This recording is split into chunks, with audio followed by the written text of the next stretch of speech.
Tout est parti de l'exploitation d'informations en provenance d'une source anonyme et faisant état de la présence d'un réseau de trafic de chanvre indien dans le secteur de Bafata à Goudomp pour que des éléments de l'Office central pour la répression du trafic illicite de stupéfiants fassent une descente dans cette zone frontalière à la Guinée-Bissau.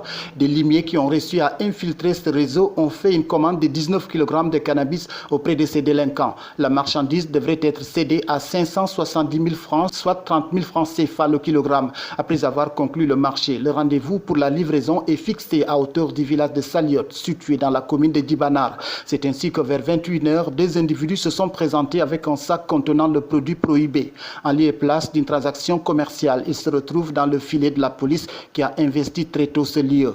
Profitant de l'obscurité et de la géographie très compliquée de la zone, l'un des trafiquants a tout de même réussi à s'exfiltrer, tandis que son acolyte est coincé avec la commande de 19 kg de chanvre indien soigneusement emballé dans un sac en nylon. Il s'agit d'un individu de nationalité sénégalaise âgé d'environ 28 ans. L'enquête de moralité a révélé que c'est un habitué des faits et qui en plus s'adonne à la culture de l'herbe-culture.